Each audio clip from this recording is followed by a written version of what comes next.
Right, let's go to Bath and reintroduce ourselves to B. Udale Smith. B, I'm going to get up your presentation while you start talking, and then you just tell me when to move on the slides. But over to you, B. Lovely to have you with us again.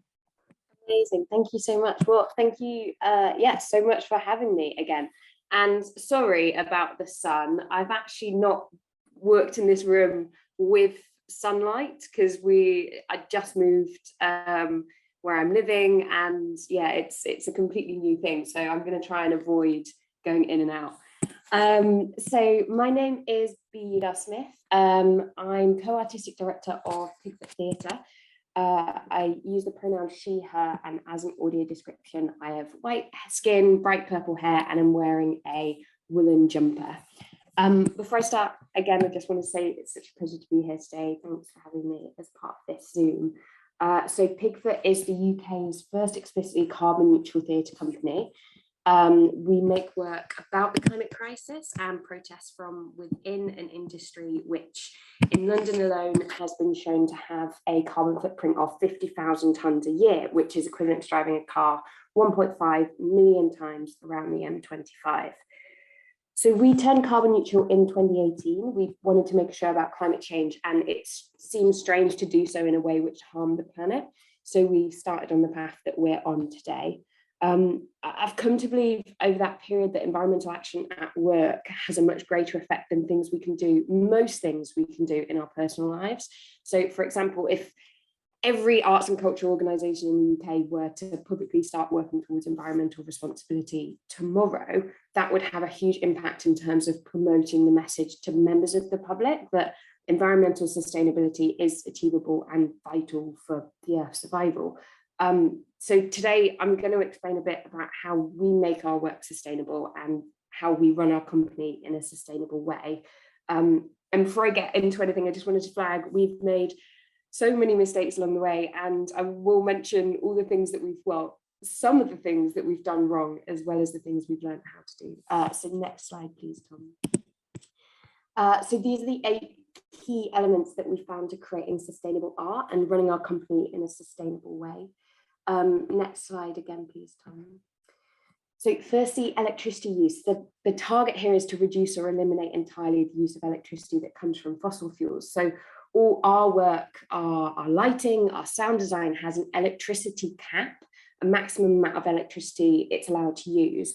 So before buying or hiring equipment, we calculate its carbon cost, by which I mean the amount of carbon emissions it will produce while we're using it. And we'll then use the lowest energy cost possible. So for example, 20-watt LEDs or a D-class amplifier. We have to do this for reasons I'll explain in a minute, but through talking with other artists, we've realized that an electricity or energy cap can be a really good challenge to set yourself or members of your team, especially if the building you're working in has a non-renewable energy supplier. Obviously, another option would be to change to a renewable energy supplier or work in venues which use renewable energy. But the option we chose was to generate our own. So next slide, please, Tom. So for example, our family comedy, How to Save a Rock, is powered by a bicycle, which our actors cycle live during the show. The kinetic energy of the wheel is converted into electricity, which powers the lights. We found that kids especially love it, and we take the bike and the generator into schools, and it's just like a really great way of showing physically to young people that, yeah, electricity has to come from somewhere. It doesn't just magically appear out of the sockets and the lights, etc. Next slide, please, Tom. So another show we're currently developing is called Hot in Here, a carbon neutral dance party for climate justice. So the wooden tiles you can see in the picture in the top left are prototypes for an energy harvesting dance floor, which converts the kinetic energy of the performer's footsteps into electricity, which powers the lights you can see. You might have seen in the news recently that Coldplay is doing something similar.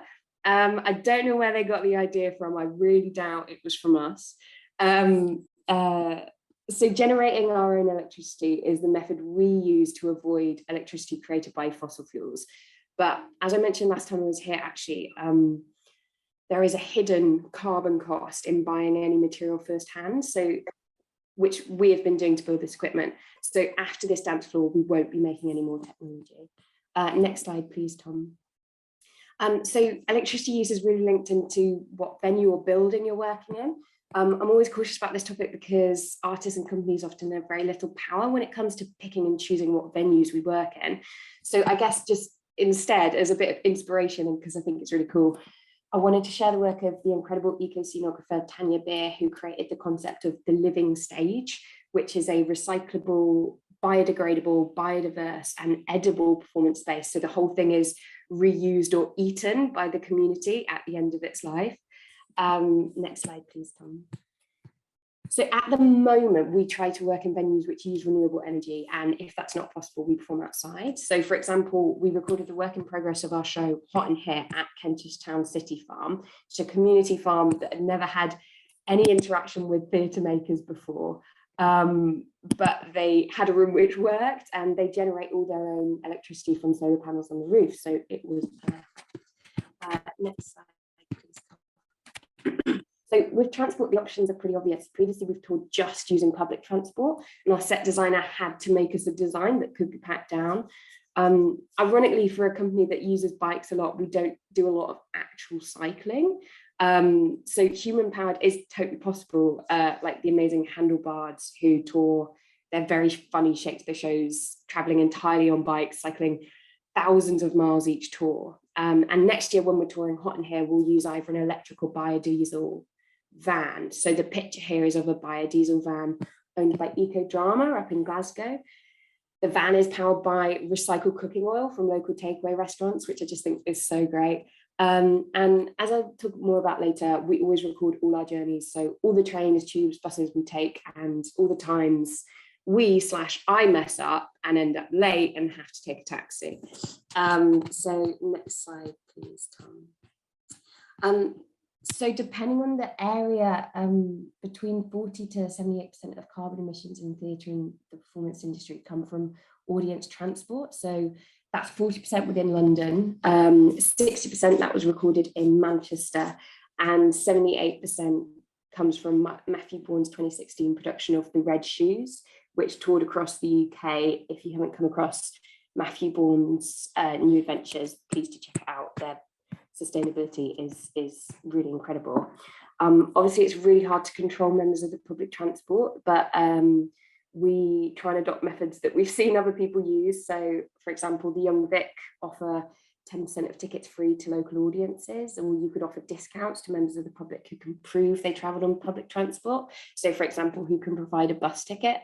But there's loads of ideas about this on Creative Carbon Scotland's Green Arts portal. So I'll send that link at the end, just in case it's something anyone's thinking about. Next slide, please, Tom.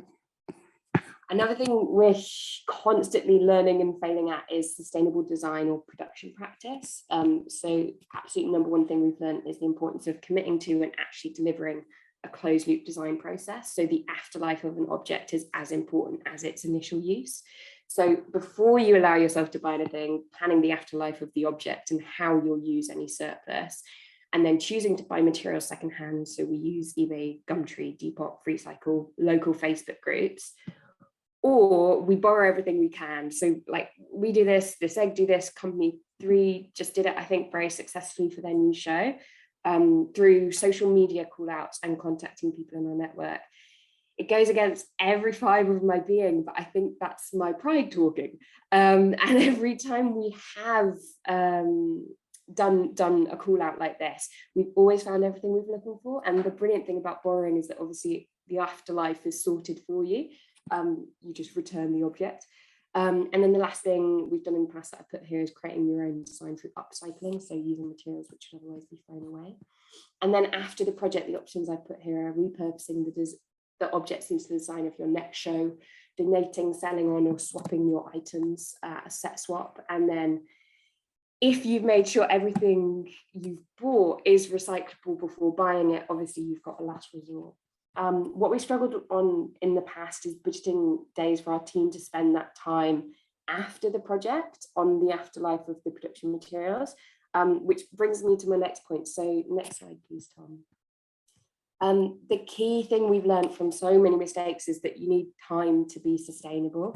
So this is true in general. It's always when we haven't planned carefully enough that we end up having to take a taxi, as I mentioned earlier, or buying a piece of equipment from a source without sustainability credentials. But we found it's especially true in design, to the point that the show we're currently developing, our designer will have worked on the project for a year before we allow her to buy anything. We found that you can actually engage with the environmental sustainability of like any purchase or action. So with enough forward planning, you can buy biodegradable tape or environmentally friendly glue, or order all your purchases from one site with good green credentials to minimize the frequency of deliveries. But when you haven't planned carefully enough, that's when we make mistakes. So 2/3 of our remaining emissions as a company last year were all caused by lack of planning, lack of time, having to make last minute decisions. Next slide, please, Tom. So to help with that, we found it really important to have the whole team on board from the beginning. So some organizations like New Adventures, I mentioned earlier, invite creatives or performers to become green representatives within the company, people who are responsible for always bringing the conversation back to sustainability. And some organizations like Home Manchester offer carbon literacy training for all their employees, so everyone is on board. In our case, we found it really useful to begin discussions about sustainability from the point we contract. So at this point in our development, alongside a normal contract, we send new employees a green contract, although it's more like a terms and conditions, which includes the measures we take, the measures we would love for them to take while they're working with us. And their signature does not bind them to doing those measures. We don't demand people always follow them. It just shows that they've read it. And we do this because we didn't for many years, and that would always be someone who we hadn't had that conversation with as fully as we needed. And then finally, we find having obvious sustainability at work really important. So just like really simple stuff like that we might be able to bring in from our personal lives. So always having recycling bins available and clear instructions as to what to separate and how, encouraging our team to zoom in wherever possible, buying eco-friendly supplies like toilet paper from Who Gives a Crap.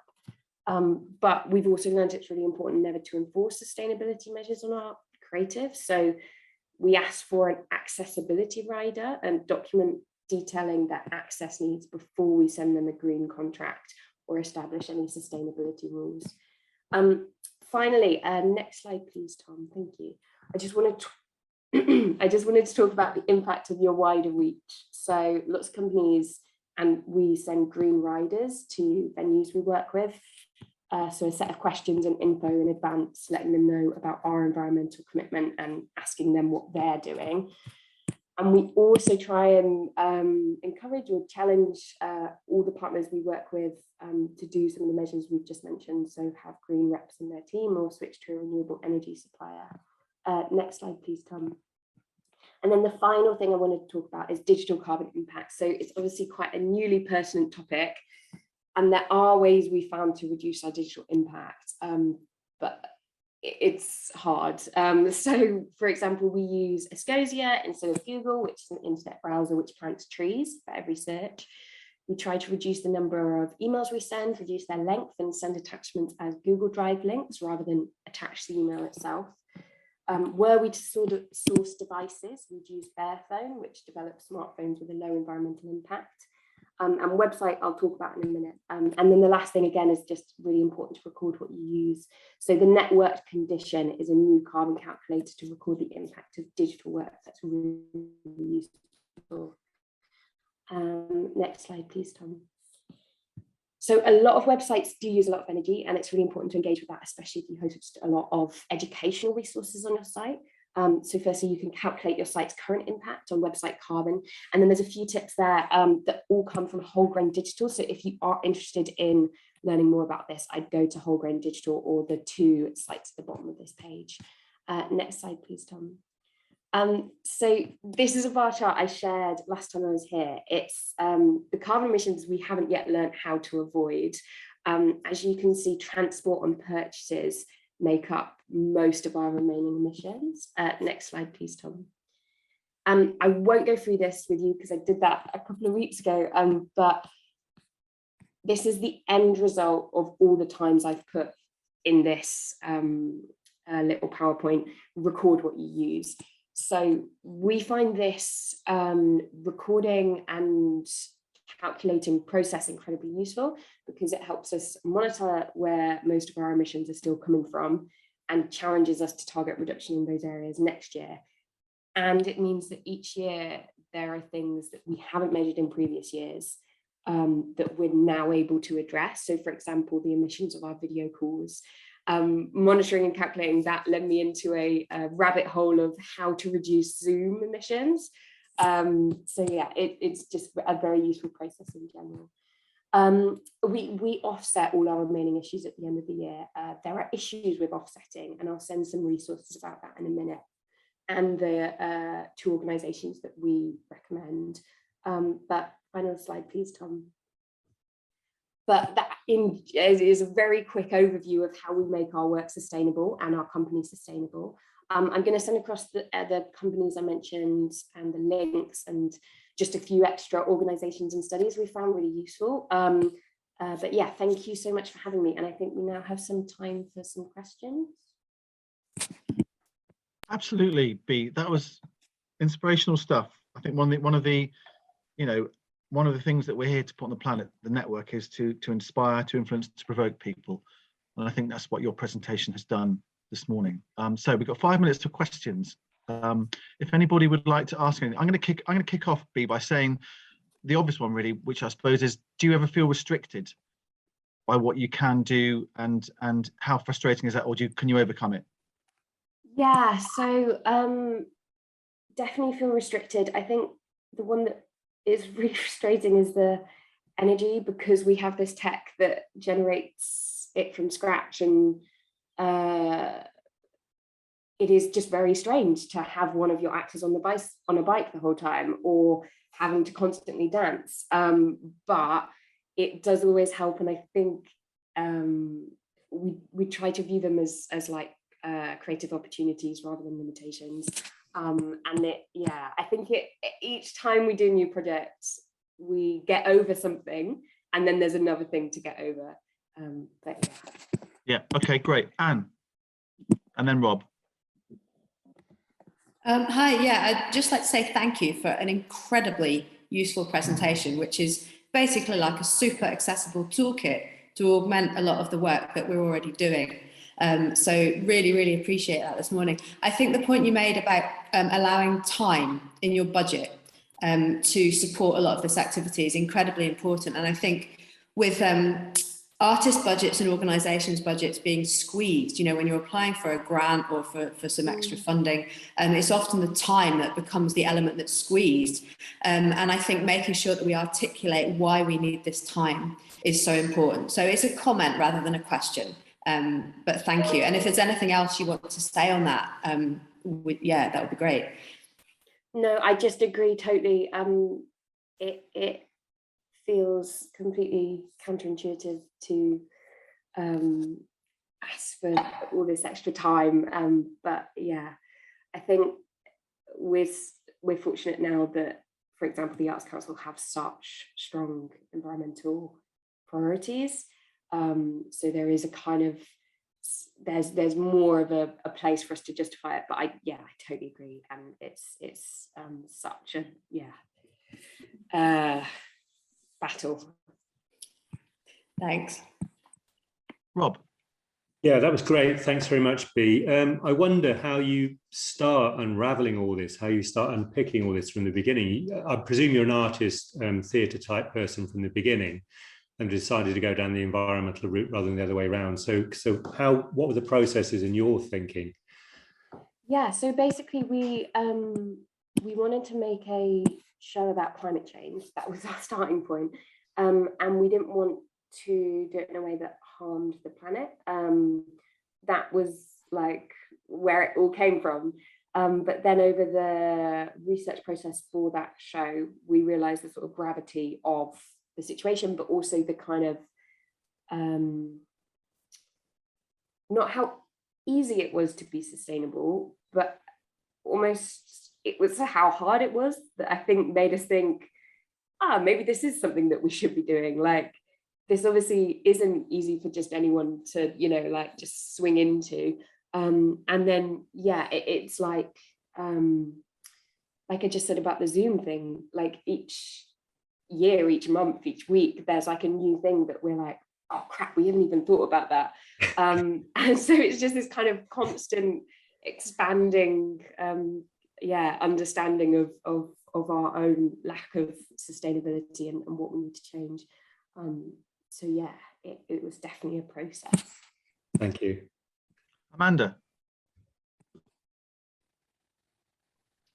Yeah, it was just around again, a question around time and how you manage that, similar to Anne, which is around budgeting. So we're doing a project whereby we're reusing old pillows and duvets that would go into landfill into creating into kind of floor cushions, for example, for a children's installation. And we are collecting that, but then we have to use transport to collect them, then we have to wash them, then there's time to be able to, then there's obviously a carbon footprint on the energy of washing them. So we're having to rethink about how we look at our budget lines to be able to measure that. So you know, it's not around material costs anymore, it's around my time to go and collect things, my time to wash, my time to kind of put things in. I've charged electricity on this project, so I've had to measure my electricity. So are those some of the budgeting things that you've changed as well, Bea? Yeah, absolutely. Your project sounds really incredible, but yeah, just totally totally understand the pain of that extra time. For us, I think it's a lot of planning. So exactly as you were saying, planning well in advance, transport routes, and instead of just being able to hire a car and pay one person for the time they spend transporting, it's paying 4 people to travel on train or bus or whatever. And again, adding in more days after the project's finished to basically care for the items that we've bought and find their new home. And then we try and do weekly sustainability meetings. So like within each person's X amount of days employment, 10% of that is just in a sustainability meeting, because it's just a way to kind of add in that buffer of time that, as you were just saying, is always needed when you're trying to do things sustainably. So that leads on to my next question, which is around what measuring tools do you use to measure your carbon footprint for? Because you had a great spreadsheet with your measurements on. So I basically do it all by hand because Julie's Bicycle's creative green tools and carbon calculator is incredible.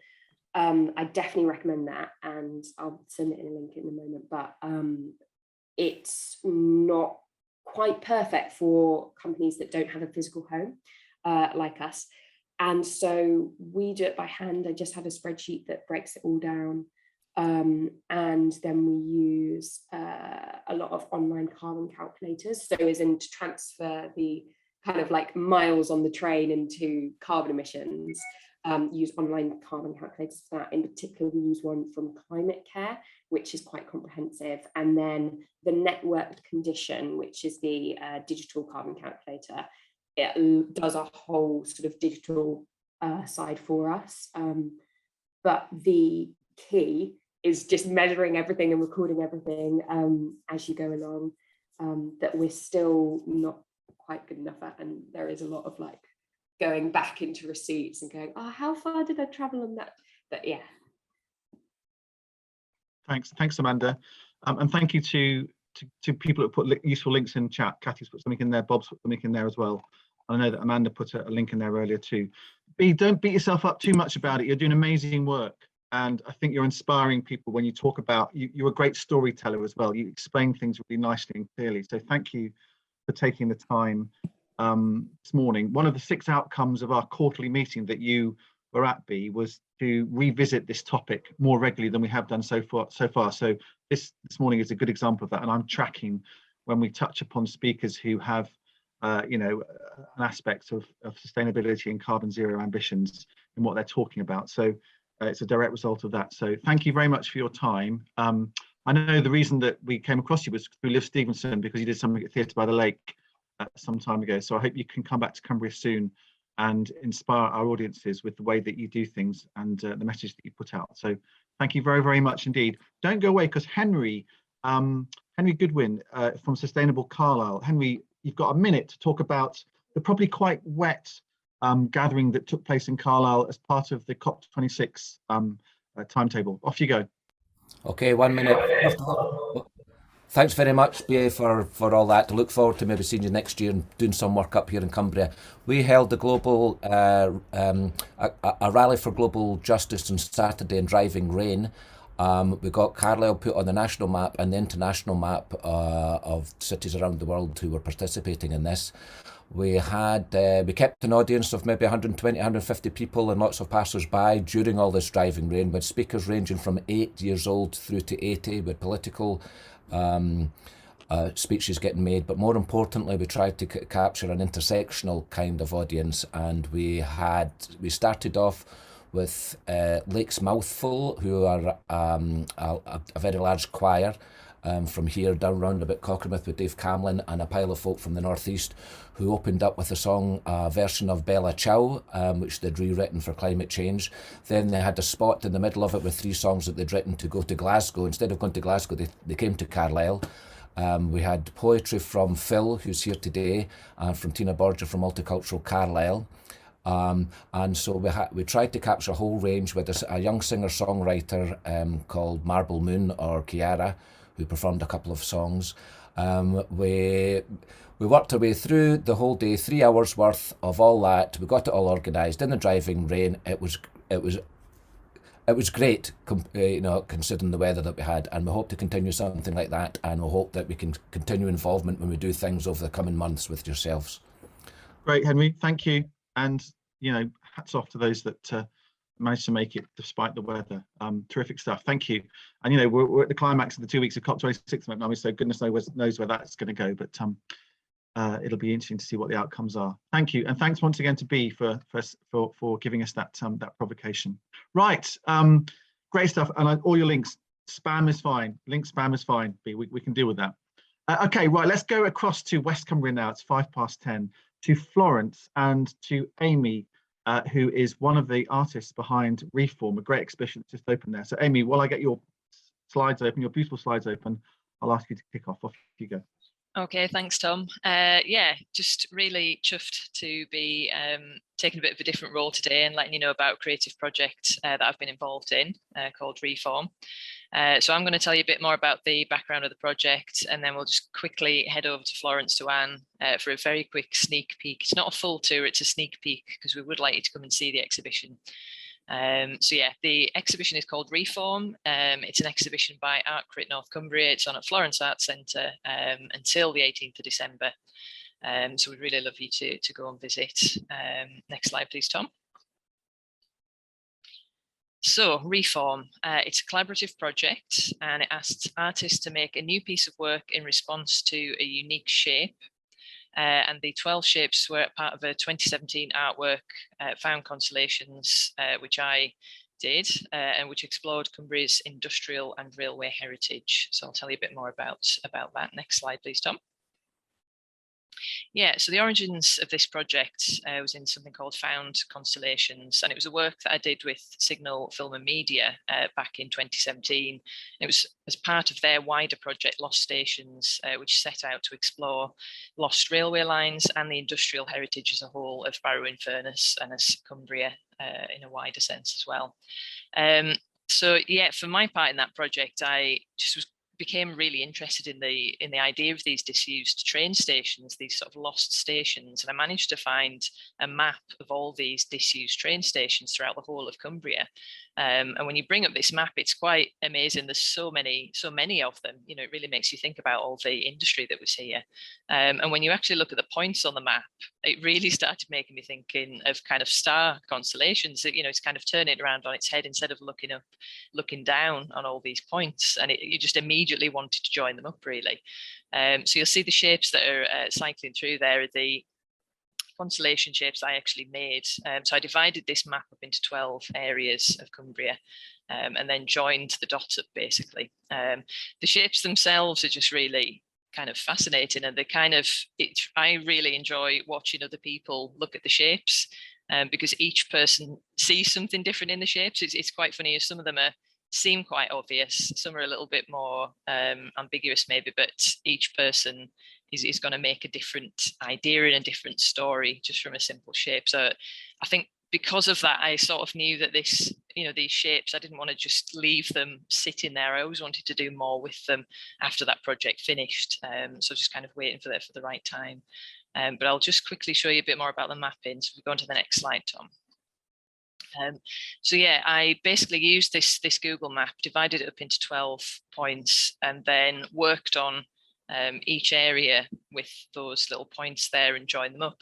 When you see the map and the shape next to each other, you can really see where the points are joined up, but it's when you're just looking at the map on its own, it's a bit like a blank page, and it's not so obvious. You can actually get hundreds and hundreds of shapes from each point like this, depending on where you actually start. And once you start doing this, it is quite an addictive process, an addictive technique. I've used it again. I used it for my part in the Artful Ways project as well. So that's great. So move on to the next slide, please. So yeah, as I said, I always, the shapes were sat there in the background for a few years, and I knew I'd like to revisit them in some way. I just wasn't sure what that would be, what the right way would be. And eventually I wondered if it might be a good idea to bring this project to my crit group. So that's Art Crit North Cumbria. And we're a group of artists from different backgrounds and disciplines. We help each other to develop artistic practice and projects through open and constructive feedback and collective knowledge. Crit groups are great. If you're not part of one, I'd really recommend being part of one. We're interdisciplinary, which is fantastic. It just means we've got, it's almost like having a wonderful in-person Google search engine. If the painter brings a piece to a crit group, the other painters will have feedback on that. The people who do video work and printmaking will have different feedback. So I think the fact that we're interdisciplinary is a big strength for us. So yeah, I asked Crit Group if they were interested in taking part. We've got quite a lot of regular members. Some people are here. Not everyone was able to take part in the project, but many were. So those are the people that have actually managed to take part. So there was, funnily enough, there was 12 shapes, and there was 12 people, including one collaboration. So that's counted as one who were able to take part. So that matched up really nicely. I was able to take part as well. I did like an overall response. So that was really lovely. So with the project brief, what I wanted to do was keep it really open, and I wanted people to engage with the process and not worry too much about the outcome. So what I did was I randomly assigned a shape to each person, and then asked them to just respond to that shape. So that response could have been in any medium, could have been in a medium that they always work in, using technique they always work in, or doing something quite new. I asked them to work quickly and not to worry too much about perfection. I just wanted them to get something new out of it. It was the process that I was interested in. I'd done a few projects like this previously as well, and I became quite interested in that aspect, and I wanted to break people's creative blocks really. And so I didn't necessarily have an outcome. I said we could maybe think of an exhibition, but let's just do this work, see what happens, get it all together and see how it looks. And we had a crit group over the summer, which was lovely, and a lot of people had brought work that they'd either in progress or that they'd been making for the project, and I was really blown away by it, and so was Anne, who was there, and that's how we ended up deciding we would do an exhibition at Florence. But ironically, I think from taking the pressure off to say don't worry about the end result, don't worry about perfection, by taking that pressure off, we have ended up with some really high quality work. And yeah, I was kind of blown away by the responses. I think because they're all so different, but the shapes kind of tie them all together. And so yeah, we decided to do the exhibition, which we've got on at Florence at the moment. So we've got loads of stuff in the exhibition. We've got ceramics, we've got painting, 3D and 2D sculpture. There's some creative writing in there. Robot drawing, which you can maybe pick out there. I'm not sure if that's the actual term. I think it might be sort of mechanical arm, but robot drawing just sounds so cool. And we've got some video work as well. There really is something for everybody in this exhibition. It's something a bit different for Florence. They've got their lovely white gallery space, and then we have some video work in the auditorium. It's actually a really nice break from all the Christmas hustle and bustle that's going on at the moment. So if you fancy just kind of, you know, spending a bit of quiet time this time of year, it's a really lovely exhibition to go and see. Although talking of Christmas, Florence actually have a lovely shop, and they do have some lovely Christmas prezzies in the shop, some of which are from our artists who took part as well. So yeah, it's really high quality work. We've got some workshops and some talks. If you go to the next slide, Tom. So our activity days are on 20th November and 11th of December, between 11:30 and 3:30 on both days. Keep an eye on Florence social media, because we will be posting individual times, but these activities are happening throughout the day. So there's all sorts of things you can come and do. It's for free, so you can just come in, drop in. We've got alcohol, ink painting, printmaking with Anne. We'll tell you a bit more about the project, a bit of an intro, and some fantastic talks. We've got one about art meets technology. I absolutely can't wait for that one. It sounds fascinating. And then on the 11th of December, we've got zine and badge making with Vega. And I'm going to do constellation shapes. You can make your own shape. And then we've got to talk about Don't Be Afraid of Abstract, which also sounds brilliant, and Lines of Inquiry with our lovely Alison Critchlow, and she's going to be talking about a project she's working on at the moment about the artist Hedda Stern, and the shapes have actually fed into the current project that she's doing, which is really fascinating as well. So yeah, just would love you to come down and see it. Come on those activity days if you can, or come on another day. If you just go to the next slide, Tom. So we're open Wednesday to Sunday, 11 to 4, and it's on until the 18th of December, so you've got plenty of time. As I say, keep an eye on the website, keep an eye on Florence social media. There will be more details coming up about all of the talks. And I think we've got time. I'm going to go off to Anne afterwards, but I think we've got time just for a little section of the video work. These are just some little clips from some of the video work that we've got.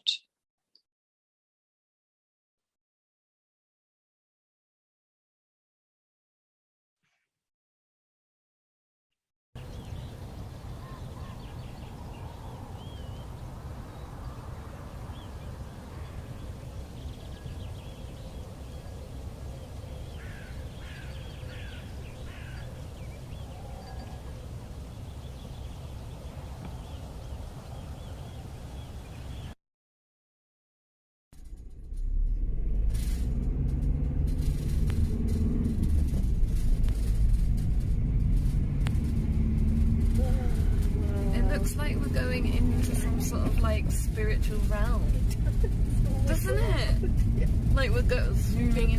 Yeah. Yeah.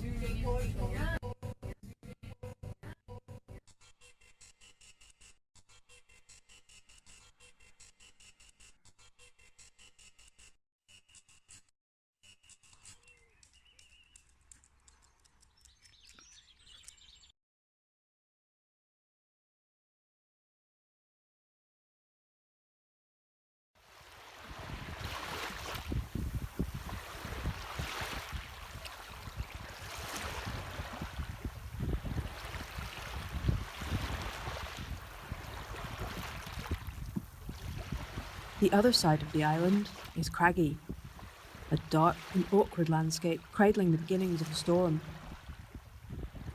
It's bold, erratic, and it shapes its characters so. But do go there, for the berries taste sweet.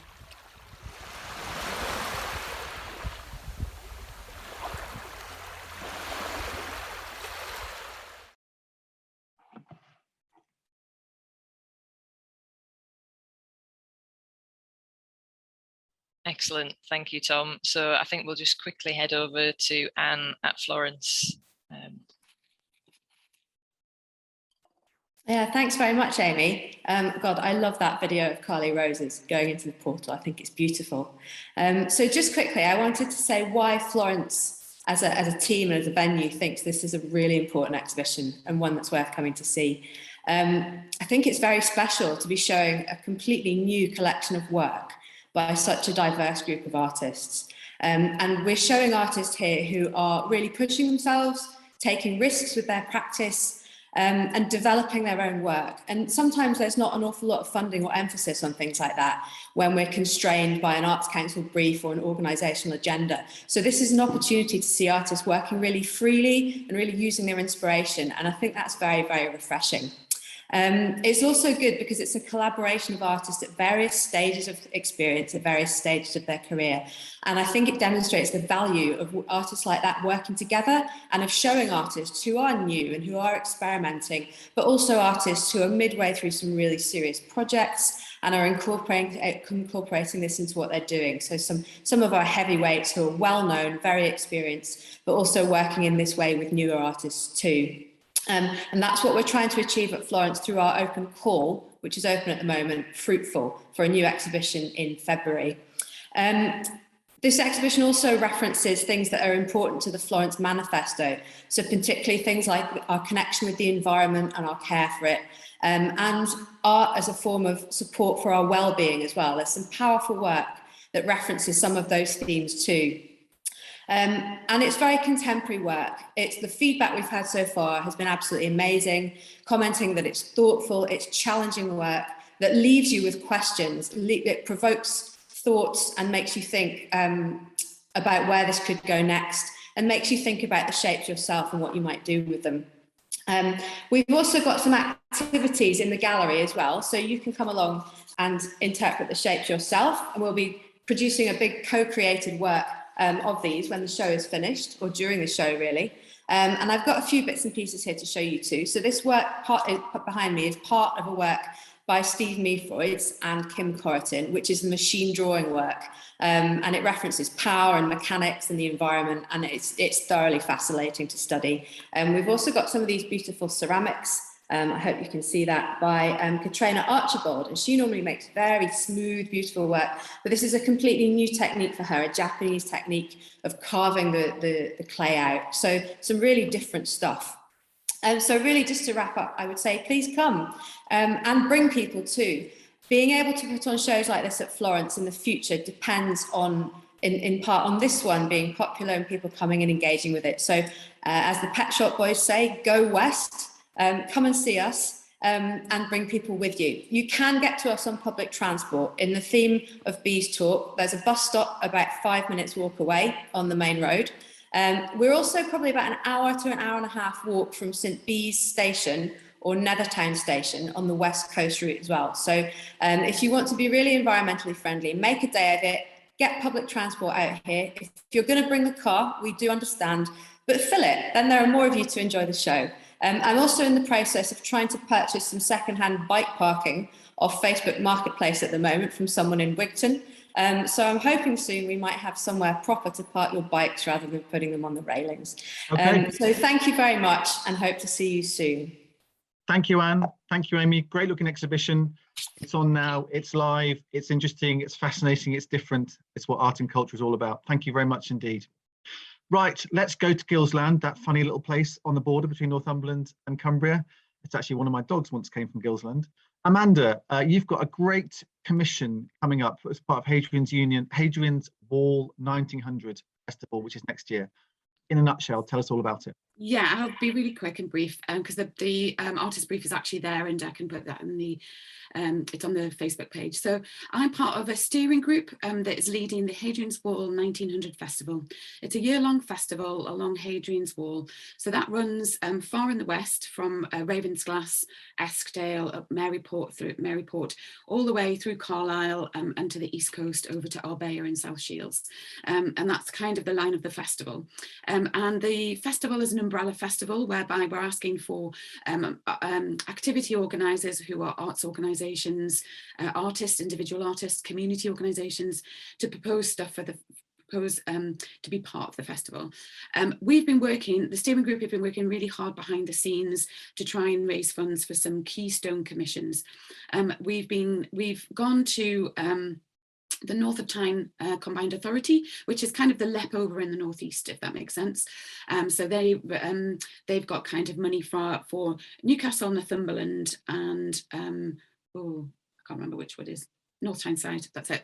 And we've managed to get some events money to be able to commission a really great cornerstone event for our festival. It's the artist brief is around creating a commission in the landscape, so it has to be a contemporary response to the landscape. We're working along Hadrian's Wall, and there are a number of different sites. We've tried to make it as far west as possible, but the money comes from the Combined Authority. But because we're on the border and some of the sites are around Walltown, which is again quite close to me in Gillsland, Caulfield's Quarry, and Holt Whistle area, it's absolutely open to Cumbria artists as well. So we're looking, it's an £80,000 commission, and we're looking for something big, impactful, colourful, something to contrast against the landscape. We want it to connect with communities. So in the background, what we've been doing is we've been funded by Arts Council to do some audience engagement work. So we're working with Karen Thompson and Mary Port. We're working, I'm working in Holt Whistle, and Ali Flanagan Wood in Newcastle, who's a part of the arts development team in Newcastle City Council, is working in the west end of Newcastle around Benwell and Denton, which has got quite a diverse neighbourhood. Holt Whistle's quite rural, Mary Port semi-urban. So we're looking at those as three key areas. So this Cornerstone Commission needs to have some sort of community engagement with it, and we can support you with that. So as the audience kind of development person in Holt Whistle, I can support you with community engagement in this aspect, and that's a really strong part of what I do, is trying to engage communities in the work. So it's really, initially, it's about making an expression of interest. We're asking people to propose 500 words initially, and that's a descriptor of the work. A little bit about your practice, and you can submit your images and links to your work and own practice. We then ask people, and we'll fund people to develop their proposals up to a bigger proposal. So really it's an expression of interest initially of 500 words, and then the ones that we choose to take to a full application, they will get paid to take that to a full application, so they can take the time to develop the ideas and the budgets a little bit more widely. The deadlines, yeah, is that enough? Sorry, I'm just just give deadline. So the expression of interest is and I can't remember what it is, I think it was the 24th or the 25th, but I'll put the brief in the thing. Of November.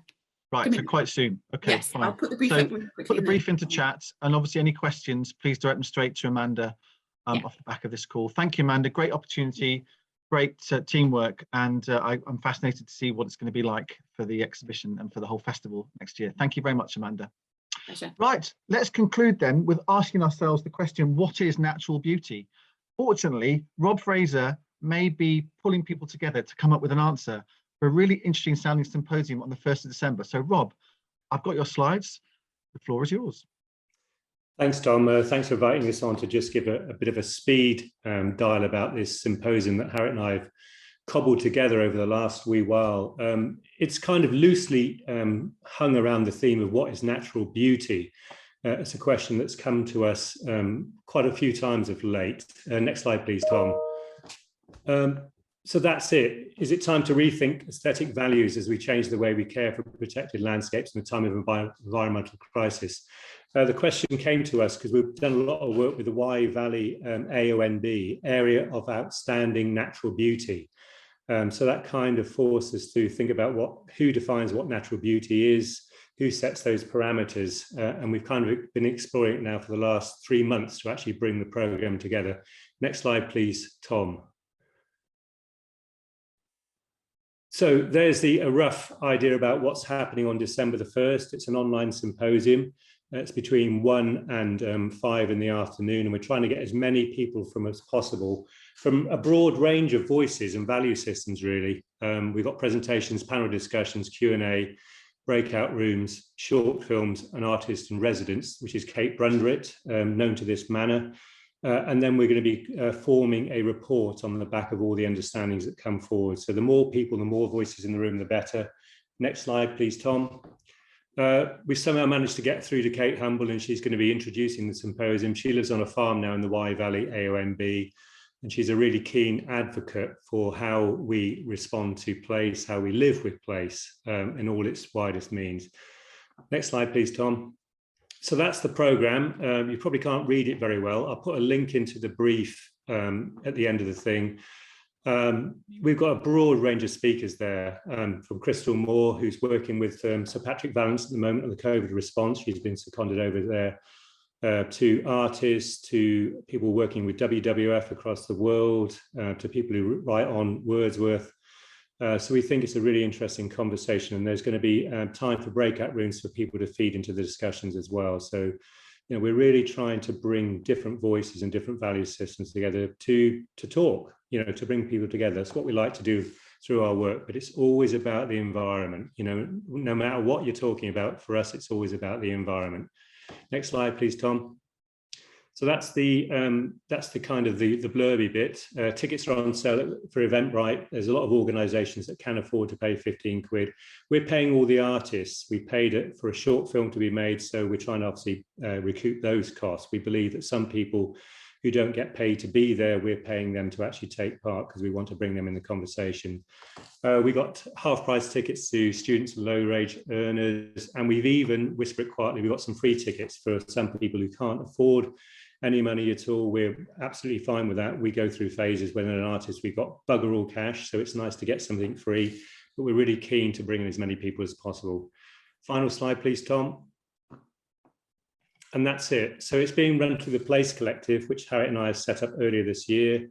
So this is the first proper event. We're crapping ourselves, to be perfectly honest. It's quite a big thing for us to be doing, but we're really, really curious to find out where it leads. And as always with these things, it's about the networks. It's about meeting new people, having conversations, and starting to get the ball rolling on how we relate to place, space, not just humans as well. It's always about the critters. You know, how are they coping with what we're throwing at the landscape at the moment, and how can we do things differently? So that's it. Thank you. I'm really looking forward to going to that, Rob. I've got my ticket already. It sounds really interesting, and just that time to think about this kind of stuff is such a wonderful opportunity that you present to us. So thank you for pulling it all together. You know, it's not an easy thing to do, to put on a great lineup of speakers there as well. I'm really looking forward to it. So thank you for making the effort and putting that work in. And I hope it's productive for me and Harriet as much as it is for everybody who will be attending. I tell you what, the thing that we've learned just briefly is asking folk, you know, don't be afraid to ask people who seem quite highfalutin at the top of their game. People generally, if they're invested in something, will want to help. So there's a lesson for us very broadly about, you know, some of the people we asked are really at the top of their game, and they're really keen to take part because they saw the value in actually being in the room. So that's what we've taken away from it. Just ask, just be human. Just ask, be human, and be kind. All right. Thank you to Bea, thank you to Henry, thank you to Anne, thank you to Amy, thank you to Amanda, thank you to Rob. In case you wondered what the anagram of Tom Spake was, and I'm glad that Michael McGregor is still on the call, the answer is tight poems. Tight poems is an anagram of Tom Spake. So I shall keep creating my poetry as best as I can. Next week, we've got John Baker, who is the Chief Exec of the Whitehaven Harbour Commissioners. He also runs the Rum Story. And also Rebecca Reinhardt, who is overseeing the Desire Lines project in Keswick that I know some people have been involved in. She will be telling us all about that. I know a film was made, and we'll find out what that was all about as well. So some good stuff next week as well. Thank you to everybody for your time this morning. Enjoy the weekend. Great to see everybody, and hope to see you again, same time, same place next week.